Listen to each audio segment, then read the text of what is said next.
अस्सलाम वालेकुम traders, I hope आप सब खैरियत से होंगे। और तो ये हमारी सीरीज जो चल रही है one ICT strategy for life, इसका पार्ट 2 है। एंड अगर तो आप वीडियो पे नए हैं, आपने अभी तक पहला पार्ट इसका नहीं देखा, तो मेक श्योर करें आप फर्स्ट पार्ट को इसके लाजमी देख लें, ताकि आपको इस पार्ट की सही से अंडरस्टैंडिंग हो जाए। तो इसका ओवरव्यू दे चलूँ कि बेसिकली ये लेक्चर सीरीज बनाने का मकसद ये था कि आप में से बहुत ज़्यादा ट्रेडर्स होंगे जो आईसीटी स्टडीज के अंदर स्टक होंगे मेरी तरह। कि अगर मैं आज से 3-4 साल पहले पीछे जाऊँ जहाँ मैं आईसीटी सीख रहा था, तो मैं भी आप में से बहुत सौ की तरह जो है वो स्टेप बाय स्टेप, मेरे पास कोई फ्रेमवर्क नहीं था, प्रोसीजर नहीं था। स्ट्रैटेजी बाय स्ट्रैटेजी जो है मैं जंप इन कर रहा था, किसी को दूसरे को देखता था तो उसकी स्ट्रैटेजी पे जंप इन कर जाता था। ठीक है, तो एक कंसिस्टेंट फ्रेमवर्क नहीं था जिसको मैं डे बाय डे यूज करके इम्प्लीमेंट करूं और वो वर्क करे। ठीक है, फ्रेमवर्क ऐसा कोई नहीं था मेरे पास जिसको मैं day in day out market में एग्जीक्यूट कर सकूं और इस पे जो वो प्रॉफिट जो है जनरेट कर सकूं। तो चल बगैर किसी डिले के चलते हैं अपने इस लेक्चर के अंदर, जो हम सेकंड लेक्चर हमारा।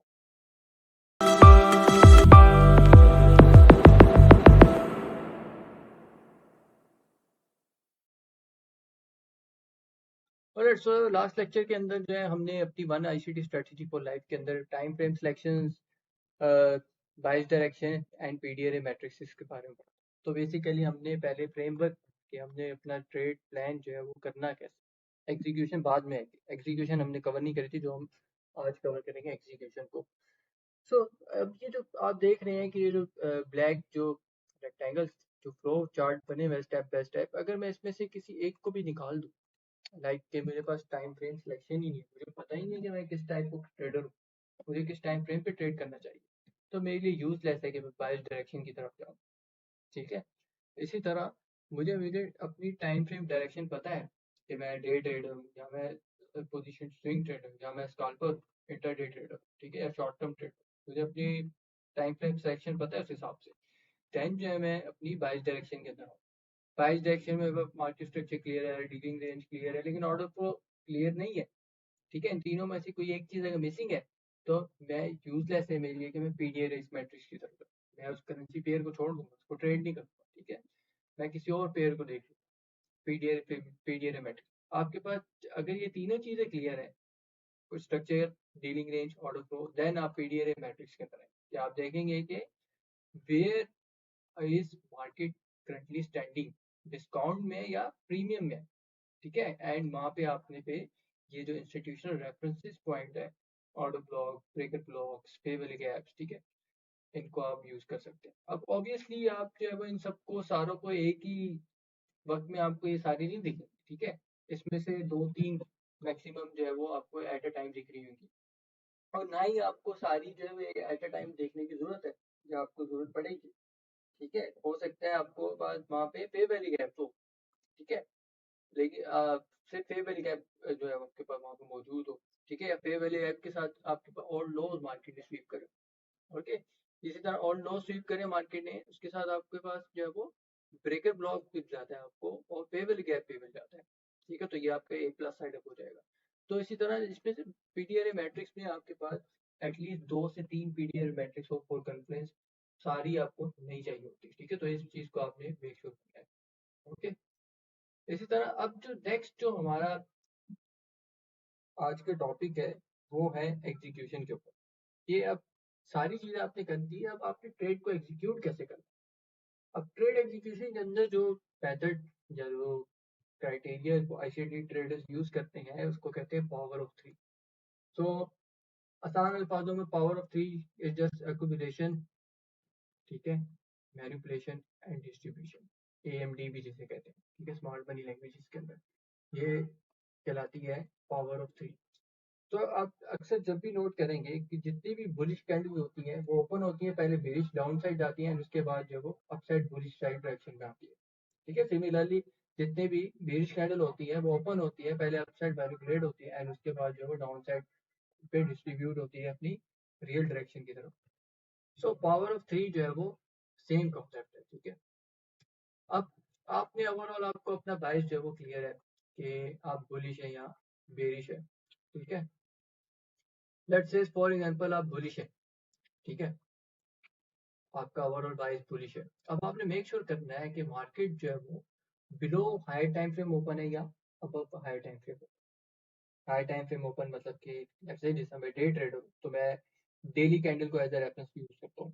ठीक है, अगर आप इंटरडे ट्रेडर हैं या आप स्कैल्पर हैं तो आप सेशंस की जो 4 आवर कैंडल होती है सेशंस की, ठीक है 4 आवर सेशंस की जो कैंडल होती है किल जोन्स की, आप उसको एज अ रेफरेंस के तौर पे जो है वो यूज कर सकते हैं। आप देखें कि मेक श्योर करें कि मार्केट जो है वो let's say bullish candle open हुई, अब मार्केट जो है वो बिलो है इस ओपनिंग के या फिर इस ओपनिंग के अबव है। ठीक है, अगर तो मार्केट ओपन होती है और अबव मूव कर जाती है, अबव निकल जाती है, ठीक है, और किसी प्रीमियम पीडीआर में टैप कर जाती है या ओपन होने के बाद ही अबव चली जाती है, तो ये आपके लिए वहीं पे एक रेड ट्रिगर है, सिग्नल है कि भाई ये ट्रेड अपॉर्चुनिटी जो है वो अच्छी फेवर में नहीं जा सकती। ठीक है, क्योंकि मार्केट पहले ही ऊपर मूव कर गई। ठीक है, सो अगर तो let's say market open he, open होने के बाद मार्केट जो है वो डाउन साइड की तरफ आ गई। ठीक है, डेली कैंडल ओपन ही कंसोलिडेट करी एशिया सेशन में, लंदन मैनिपुलेट करी, नीचे डाउन साइड की तरफ आ गई। तो उसके बाद क्या करना है, उसके बाद जो है हम यूज करेंगे अपनी PD arrays for execution, discount PD arrays. Discount PD arrays कौन सी है हमारे पास, bullish mitigation block, bullish breaker block, liquidity bite, bullish fair value gap, ठीक है, bullish order block, rejection block या फिर ओल्ड लॉस। ठीक है, ओल्ड लॉस मतलब कि प्रीवियस डे लॉस जो है वहाँ पे लिक्विडिटी स्वीप, प्रीवियस सेशन लो हो सकते हैं, प्रीवियस वीक लो हो सकते हैं। ठीक है, मार्केट ओपन हुई, डे ओपन हुआ, अर्ली एशिया सेशन मैनिपुलेट करी, लंदन सेशन में डाउन साइड आई into key PDA arrays, fair value gap में आ गई। यहाँ पे ऑर्ली टाइम फ्रेम के अंदर कोई फेयर वैल्यू गैप है। ठीक है, फेयर वैल्यू गैप के अंदर आ गई। अब जब फेयर वैल्यू गैप के अंदर आएगी तो यहाँ पे आप जो है वो अपनी ट्रेड को जो है वो एग्जीक्यूट या ट्रेड जो है वो प्लान करेंगे। ठीक है, इसी तरह वाइस वर्सा जो है वो फॉर बेरिश मार्केट कंडीशन है। ठीक है, अगर तो जैसा मार्केट ओपन है, ओपनिंग प्राइस से मार्केट जो है वो अबव है तो आप ट्रेड को अवॉइड करेंगे। ठीक है, उस दिन ट्रेड को अवॉइड करेंगे या फिर आप अपना उस ट्रेड पे रिस्क को रिड्यूस कर देंगे जो भी आप स्टैंडर्ड रिस्क लेते हैं, क्योंकि वो ट्रेड जो है वो आपके लिए हाई प्रोबेबिलिटी ट्रेड जो है वो होगी। ओके, इसी तरह vice versa for bearish condition के मार्केट जब ओपन हुए तो आप मेक श्योर करें कि मार्केट जो हो अबव हो ओपनिंग प्राइस एंड यहाँ पे किसी की पीडीए रेस पे लेट्स से ब्रेकर ब्लॉक है यहाँ पे। ठीक है, ब्रेकर ब्लॉक में आके मार्केट टैप करती है तो यहाँ पे इनसाइड किल्स। ठीक है, मेक श्योर करना है इनसाइड किल्स हो, टाइम का बड़ी इंपॉर्टेंस है यहाँ पे।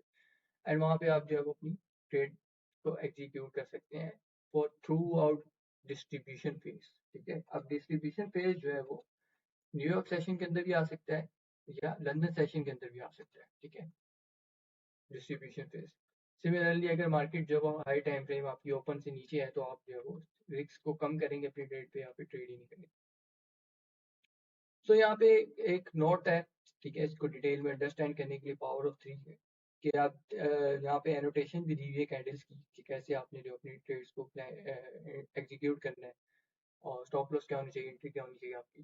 ठीक है, अब पावर ऑफ 3 में क्या है कि आप अक्सर देखेंगे कि डे स्टार्ट होता है वो हमेशा कंसोलिडेशन से। ठीक है, आप जब भी किसी लाइव कैंडल को देखेंगे प्रिंट आउट होते हुए आप देखेंगे उसमें 3 फेज होते हैं, एक्यूमुलेशन, मैनिपुलेशन, डिस्ट्रीब्यूशन फेज। ठीक है, एंड मेजोरिटी ऑफ कैंडल्स आप जितनी भी बुलिश कैंडल्स हैं आप उसमें देखोगे कि जो बुलिश कैंडल है वो हमेशा स्टार्ट आउट होती है बेरिश कैंडल स्टार्ट आउट होती है बुलिश, और जो बुलिश कैंडल है वो स्टार्ट आउट होती है बेरिश। कि जिस तरह बुलिश कैंडल है वो पहले ओपन होगी, नीचे आएगी, नीचे आने के बाद फिर ऊपर जाएगी। ठीक है, फाइन क्लोज हो जाएगी। इसी तरह बेरिश कैंडल है वो ओपन होगी, पहले अपसाइड जाएगी, उसके बाद जो है वो डाउन साइड आएगी। तो ये जो है वो अ, आपको देखने को मिलेगा। ठीक है, view each candle lifespan in one third. The first portion of will be seen as accumulation. तो आप जब भी आप देखेंगे कि जो हर कैंडल का लाइफ स्पैन है वो 1/3 3 फेजेस के अंदर होता है। फर्स्ट पोर्शन आपको दिखेगा अकुमुलेशन में या कंसोलिडेशन या फिर मैनिपुलेशन। ठीक है, और यही वो फेज है जहाँ पे आपको अपनी ट्रेड जो है वो एंटर करनी होगी और उसको फिर होल्ड करना है थ्रू आउट डिस्ट्रीब्यूशन फेज, जो कि थर्ड साइकिल हो या थर्ड फेज होगा कैंडल स्टिक का। हमारा गोल क्या है कि हमने फाइंड आउट करना है on our load execution time frame is to position ourselves inside the wick of high time frame. Let for example जिससे ये डे ओपन है डेली कैंडल, ठीक है, तो डेली कैंडल की ये जो वीक है, ठीक है, इसके अंदर हम टॉप डाउन होकर लो टाइम फ्रेम में M15 के अंदर अपनी ट्रेड्स को जो है वो एग्जीक्यूट करेंगे। मिसाल के तौर पे अगर हमारा हाई टाइम फ्रेम प्राइस जो है वो डेवलप हुआ डेली चार्ट के अंदर, तो मैं जो वो पर्सनली M15 को यूज करता हूँ अपनी ट्रेड एग्जीक्यूट या एंटर करने का, क्योंकि मैं M15 के साथ कंफर्टेबल हूँ। ठीक है, to hunt PD array below the day open. ठीक है, इसी तरह अगर आप बुलिश है तो आप जो है वो अबव जो है वो और अबव द डेली ओपन जब आप बेरिश होंगे। ठीक है, जिस तरह मैं लेट्स से मैं बुलिश हूँ, ठीक है, डे ओपन हुआ यहाँ पे, ये की पीडीआरए है, कोई बुलिश पे वाली गैप है। ठीक है, यहाँ पे आवरली टाइम फ्रेम के अंदर आप डेली कैंडल ओपन हुई, एशिया सेशन एक्यूमुलेट हुई, लंदन सेशन मैनिपुलेट करी इनसाइड दिस की पीडीआरए। अब मैं टॉप डाउन होकर M15 में आऊंगा, तो M15 में मुझे कुछ इस तरह स्विंग स्ट्रक्चर मिलेगा। ठीक है, कि मार्केट ने इधर और लो भी स्वीप कर लिए, उसके बाद मार्केट अपसाइड मैनिपुलेट कर अपसाइड पे मूव करा, रियल मूव मार्केट स्ट्रक्चर मिला हमें यहाँ पे। अब जब यहाँ पे जो मार्केट स्ट्रक्चर मिला है, यहाँ पे ब्रेकर ब्लॉक भी हो सकता है। ठीक है, और हमारे पास पे वाली गैप भी हो सकता है एंट्री की। अगर तो ब्रेकर ब्लॉक और पे वाली गैप दोनों साथ हो और मार्केट ने और लॉस भी स्वीप करो, तो ये ए प्लस सेटअप होता है हमारे पास, कि ये सेटअप जो है वो इसकी प्रोबेबिलिटी 90-95% है कि ये सेटअप जो है वो प्ले आउट होगा।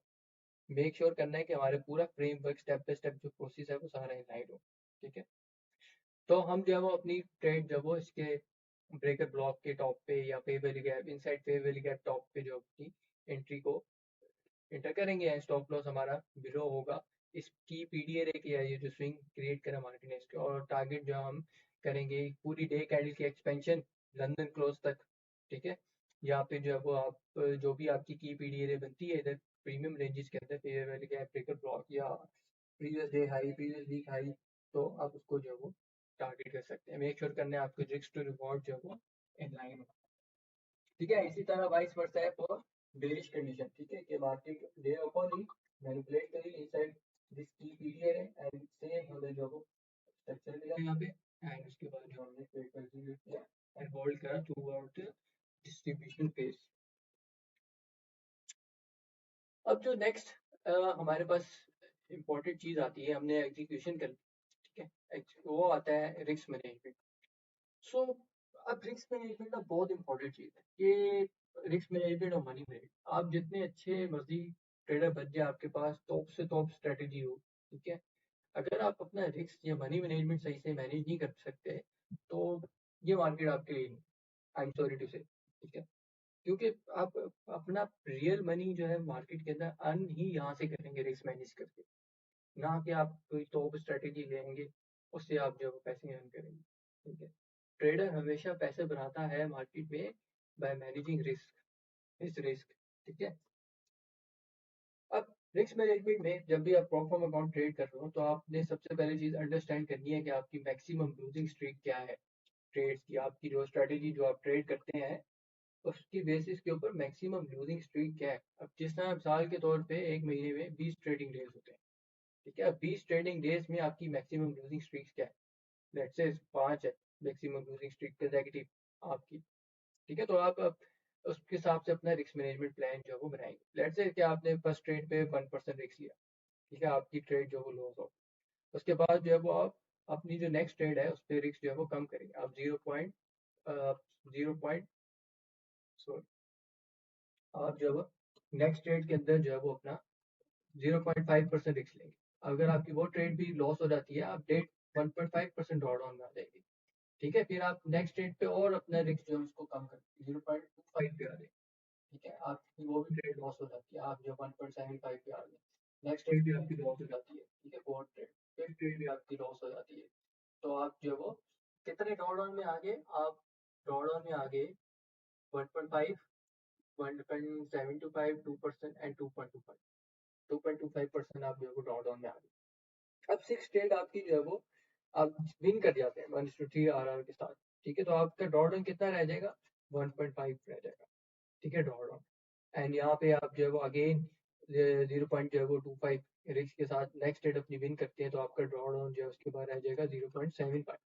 ठीक है, एंड यहाँ पे आप जो है वो अपनी रिस्क बढ़ा सकते हैं 0.5% अगर रिस्क लेना चाहें, लेकिन मैं रिकमेंड नहीं करूँगा, मैं आपको 0.25 ही रिकमेंड करूँगा। आप रिस्क लें जब तक आप ड्रॉ डाउन से बाहर नहीं आ जाते। आपने 0.5% रिस्क लिया लेट्स से फॉर एग्जांपल, तो आप जो है वो आप प्रॉफिट में आ गए हो 0.75। ठीक है, उसके बाद आप अपने जो भी स्टैंडर्ड आपका रिस्क है वो आप ले सकते हैं। ठीक है, तो इस तरह आपने जो अपने रिस्क मैनेज करके चलना है, ठीक है। प्रॉपर अकाउंट जब भी आप ट्रेड कर रहे हैं तो उसके लिए आपके सबसे पहले अपनी मैक्सिमम लूजिंग स्ट्रीक्स आपकी क्या है वो आपको डिफाइन होनी चाहिए। सो अगर तो आपको अपनी मैक्सिमम लूजिंग स्ट्रीक नहीं पता कि मैं मैक्सिमम मेरी कंसेक्टिव कितनी ट्रेड में लूज कर सकता हूँ अपनी स्ट्रेटेजी के ऊपर, तो आपको बाकी में अपनी स्ट्रेटेजी के ऊपर बहुत काम करने की जरूरत है। उसको बैक टेस्ट करेंगे, ये चीज़ आपको बैक टेस्ट करने से पता चलेगी, ठीक है। तो अंडरस्टैंड करेंगे आपकी मैक्सिमम लूजिंग स्ट्रीक्स क्या है जिस पे आप जो है वो रुइन हो जाए, मतलब फारिग हो जाए आपका अकाउंट, ठीक है। अगर तो आपको अपनी मैक्सिमम लूजिंग स्ट्रीक पता है, डिफाइन है, ठीक है, तो आप जो है वो क्या है करंटली प्रेजेंटली ड्रॉडाउन के अंदर है, आपको अपनी मैक्सिमम लूजिंग स्ट्रीक पता है। अब आप ड्रॉडाउन के अंदर है, अब लेट्स से आप ड्रॉडाउन के अंदर नहीं है, तो आपकी लास्ट ट्रेड क्या थी, विन थी या फिर लॉस थी। अगर तो आपकी लास्ट ट्रेड लॉस थी तो आप अपनी नेक्स्ट ट्रेड के अंदर रिस्क को रिड्यूस कर दें, ठीक है, रिस्क को कम कर दें। और अगर तो आप जो है वो ड्रॉडाउन में नहीं है, प्रॉफिट में है, तो आप अपना स्टैंडर्ड रिस्क भी जो है वो ट्रेड पे ले सकते हैं, ठीक है। अगर तो आप जो है लास्ट ट्रेड आपकी विन थी, आपने विन करी है, तो आप अपने स्टैंडर्ड जो भी आपका रिस्क है 1% या 0.25% आप लेते हैं पर ट्रेड, उस पर आप जो है वो कंटिन्यू कर सकते हैं। एंड अगर तो आपकी ड्रॉडाउन के अंदर है, ठीक है, लेट्स से 2% ड्रॉडाउन में या 1% ड्रॉडाउन में, ठीक है, या बहुत ज़्यादा ड्रॉडाउन में, और आपकी लास्ट ट्रेड जो आपकी थी वो लॉस करी आपने, ठीक है, तो आप अपने रिस्क को जो है वो हाफ कर देंगे निस्बतन जो आपने ट्रेड लूज करी उसके अंदर आपका रिस्क था। जैसे लास्ट ट्रेड पे जो आपने लूज करी आपका उसके अंदर रिस्क था 0.5%, तब आप नेक्स्ट ट्रेड पे जो वो 0.25 या 0.3% अपना रिस्क है। इसी तरह आपने जो है वो अगर लास्ट ट्रेड जो है वो विन करी है, ठीक है, और तो आप जो है वो अपना रिस्क जो है वो कम करें, रिड्यूस करें। अगर तो आप ड्रॉडाउन के अंदर है, ठीक है, अगर आप ड्रॉडाउन के अंदर नहीं है तो आप अपना स्टैंडर्ड रिस्क ले सकते हैं। रिकमेंडेशन जो है मेरी यहाँ पे यही रहेगी, जब तक आप ड्रॉडाउन से बाहर ना आए और आप जो है वो अपने कम रिस्क पे ही खेलें, ताकि आपके पास ज़्यादा ट्रेडिंग अपॉर्चुनिटी हो to get out of the drawdown, ठीक है, या आप चैलेंज पास करने के लिए, ना कि आप जो है वो ये 3-4 ट्रेड्स पे जो अपना पूरा अकाउंट उड़ा दे स्टैंडर्ड रिस्क लेने के चक्कर में, ठीक है। तो आपके पास रिस्क कम करने से पर ट्रेड आपके पास नंबर ऑफ ट्रेड अपॉर्चुनिटी जो है वो ज़्यादा आ जाएगी, ठीक है, with high R 1:3 R. Okay, so risk management के बाद जो है वो आपके आते हैं ट्रेड मैनेजमेंट, ठीक है। अब ट्रेड मैनेजमेंट जो है ये काफ़ी इंपॉर्टेंट चीज़ है, ठीक है। अब ट्रेड मैनेजमेंट इसलिए इम्पोर्टेंट है कि इसमें सबसे पहली चीज़ आती है स्टॉप लॉस प्लेसमेंट। अब स्टॉप लॉस प्लेसमेंट के बारे में फेमस ट्रेडर्स हैं, ठीक है, उनका कहना है your stop loss should has to be where it has to be, मतलब कि आपका स्टॉप लॉस एक लॉजिकल एरिया पे होना चाहिए, लॉजिकल लेवल पे होना चाहिए, जहाँ पे आपकी इन्वेस्टिगेशन बन रही है सेटअप की with proper risk to reward, कि आपका अगर आर आर लाइक से 1:1 बन रहा है और आप 1:1 ट्रेड आप नहीं लेते तो आप उस ट्रेड को अवॉइड करें, ठीक है। आपका आर आर अगर 1:3 आप ट्रेड लेते हैं या 1:2 ट्रेड लेते हैं तो आप उसको फिर लेने ट्रेड को। एंड अक्सर ट्रेडर जो है स्टॉप लॉस प्लेसमेंट में क्या करते हैं कि लेट्स से आपका एक्चुअल स्टॉप लॉस बनता है $220 का, ठीक है।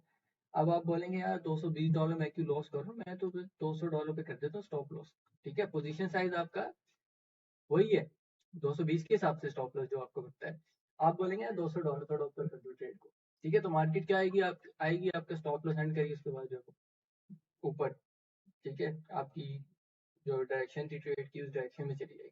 तो फ्रस्ट्रेशन लेवल जो है आपका नेक्स्ट लेवल, वो तो इस तरह की अहमकाना हरकतें जो है वो आपने नहीं करनी। अगर तो आपके रिस्क टॉलरेंस आपको अलाउ करती है $200 लॉस करना पर ट्रेड रिस्क करना, ठीक है, तो आप अपने पोजीशन साइज को कम करें ताकि आपका स्टॉप लॉस जो है वो $200 के अंदर है। अगर पोजीशन साइज कम करने से भी आपका स्टॉप लॉस $220 बनता है तो आप उस ट्रेड को अवॉइड करें, ठीक है, क्योंकि आप पर ट्रेड आपको रिस्क अलाउड ही नहीं है उतना रिस्क लेना, ठीक है। तो ये अहमकाना हरकतें की वजह से हमारे स्टॉक लॉस जो है वो हंट होते हैं, काफी सारे ट्रेडर्स के बाद में फिर होते हैं। इसी तरह आपके टेक प्रॉफिट इसी तरह आपके जो है वो टेक प्रॉफिट प्लेसमेंट करनी है, ठीक है।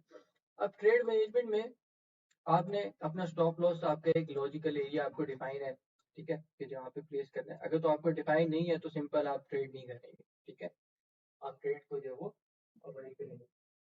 एंड इसी तरह अगर तो आपको अपना स्टॉप लॉस डिफाइन है, कि एक लॉजिकल एरिया बन रहा है स्टॉप लॉस का, आपने स्टॉप लॉस जो है प्लेस कर दिया। तो नेक्स्ट जो है वो आपकी आती है ट्रेड मैनेजमेंट। अब ट्रेड मैनेजमेंट जो है वो ऑप्शनल है, क्योंकि ये ट्रेडर्स पर ट्रेडर डिपेंड करते हैं। लाइक के जो एक्टिव ट्रेडर्स होते हैं वो अपनी ट्रेड को जो है एक्टिवली मैनेज करते हैं। अगर आप स्विंग ट्रेडर या पोजिशनल ट्रेडर है फिर आपकी बस की जरूरत नहीं पड़ेगी। तो ट्रेड मैनेजमेंट में क्या है कि आपके जो डे ट्रेडर है, लेट्स से आप, तो आपका जो फर्स्ट टेक प्रॉफिट है वो फर्स्ट पॉइंट ऑफ लिक्विडिटी होना चाहिए। फर्स्ट पॉइंट ऑफ लिक्विडिटी आपकी कोई भी nearest premium favourable gap, premium PD arrays हो सकती है, या previous day high, previous day lows, ठीक है, या previous week high, previous week lows, previous month high या previous month lows, previous session high, session lows, ठीक है, या इस तरह के आपके जो वो नियरेस्ट ऑब्जेक्टिव हो सकते हैं पॉइंट ऑफ लिक्विडिटी के, जहाँ पे आपको अपने फर्स्ट टेक प्रॉफिट पार्शियल जो है वो स्केल आउट करने चाहिए। पार्शियल स्केल आउट करने के बाद अपने स्टॉप लॉस जो है वो आप उसको भी रिड्यूस कर लेंगे, कम कर लेंगे, ठीक है, उस हिसाब से। इसी तरह जो आपका टेक प्रॉफिट 2 है वो नेक्स्ट लेवल ऑफ लिक्विडिटी होना चाहिए। अगेन प्रीवियस डे हाई लोज हो सकते हैं, प्रीवियस वीक हाई लोज हो सकते हैं, ठीक है, प्रीवियस सेशन हाई लोज हो सकते हैं, या फिर कोई भी प्रीमियम पीडीआरएस हो सकती है, ठीक है, अगर आप बुलिश है, ठीक है, अगर आप बेरिश है तो कोई भी डिस्काउंट पीडीआरएस हो सकती है आप, तो वो आपके नेक्स्ट टेक प्रॉफिट ऑब्जेक्टिव हो सकते हैं। तो वहाँ पे आपने स्केल आउट करा अपने स्टॉप लॉस को जो है वो रिड्यूस करके, स्टॉप लॉस आप ब्रेक इवन पे ले आए, अपना रिस्क भी आपका कम हो गया, ठीक है, पर ट्रेड अपनी कुछ टेक प्रॉफिट पार्शियल लेने से आपका पोजीशन साइज कम हो गया, तो रिस्क आपका ऑटोमेटिकली स्टॉप जो है वो कम हो जाएगा ट्रेड पे।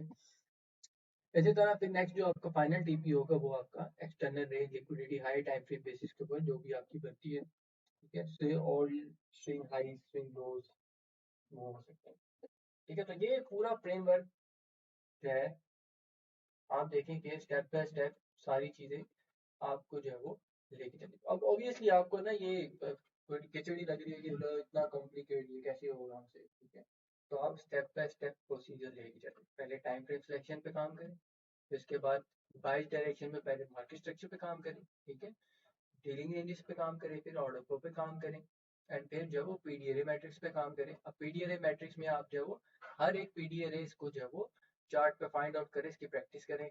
उसके बाद जो है आप पावर ऑफ 3 एग्जीक्यूशन के ऊपर आए, ठीक है।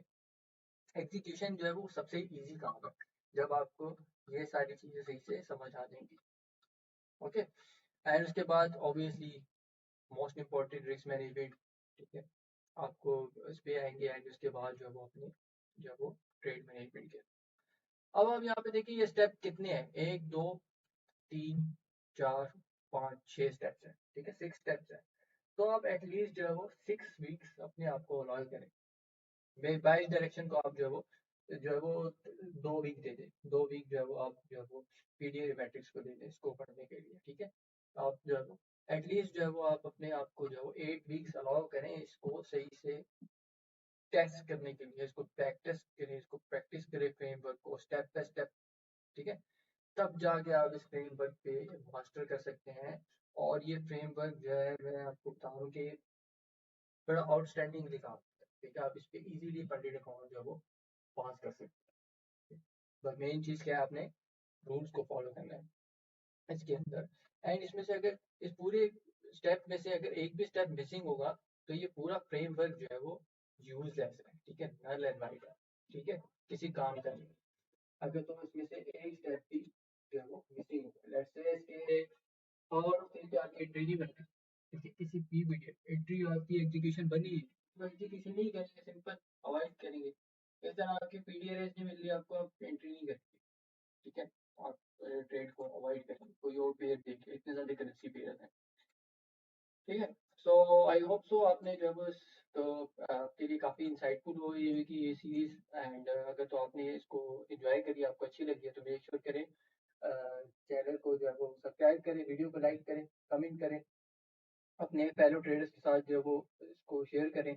एंड इस ग्रुप के इस वीडियो की डिस्क्रिप्शन के अंदर जो है मैंने एक व्हाट्सएप ग्रुप जो है वो ऐड कर दिया है कि जो भी अगर एग्जिस्टिंग आईसीटी ट्रेडर्स हैं और स्टक हैं और उनको ये चीज़ अच्छी लगी है और उसको वो लेके चलना चाहते हैं आगे गोइंग फॉरवर्ड, तो वो कम्युनिटी ग्रुप ज्वाइन करें, वहाँ पे अपने क्वेश्चन कर सकते हैं। मैं भी हमारे जो ट्रेडर्स हैं, फेलो ट्रेडर्स, मेरे जो स्टूडेंट्स हैं या, ठीक है, वो सारे आपको जो है वो एक्टिवली वहाँ पे एंगेज रहेंगे आपके साथ, आपके क्वेश्चन के आंसर करेंगे। फ्री कम्युनिटी है, कोई पेड नहीं है, ठीक है। आप वो कम्युनिटी ज्वाइन कर सकते हैं। वहाँ पे कोई भी क्वेश्चन हो आपके, आप जो वो अपने क्वेश्चन पूछ सकते हैं, ठीक है, इससे रिलेटेड। एंड कोई भी फॉरेक्स मार्केट से रिलेटेड आपका क्वेश्चन, ठीक है। हम अपनी एक ऐसी स्ट्रॉन्ग आईसीटी कम्युनिटी बना रहे हैं जहाँ पे हम जो है वो हर ट्रेडर्स को उसके ट्रेडिंग स्टाइल के हिसाब से जो है वो, एंड जब हमारी कम्युनिटी डेवलप हो जाएगी लाइक 3-4 महीने बाद स्ट्रॉन्ग कम्युनिटी, तो वहाँ पे हम हर ट्रेडर्स को जो है वो एक स्पेसिफिक करेंसी बेस्ड उसका मास्टर बनाएंगे एंड उसको एलोकेट करेंगे कि वो ट्रेड करे, ठीक है, और वो अपना इनपुट दे उस कम्युनिटी के अंदर, ठीक है, बाकी ट्रेडर्स को गाइड करके। सो आई होप सो आपने वीडियो को एंजॉय करोगे, वीडियो को एंजॉय करा है तो अगेन अपने फेलो ट्रेडर्स के साथ शेयर करें, दोस्तों के साथ शेयर करें जो ट्रेडिंग करते हैं, ठीक है, ताकि उन तक भी ये वीडियो पूछे, इंसाइटफुल वीडियो पहुंचे और वो भी अपनी ट्रेडिंग को अच्छा बना सके। तो अपना बहुत ज़्यादा ख्याल रखिएगा एंड मिलते हैं आपसे नेक्स्ट वीडियो के अंदर।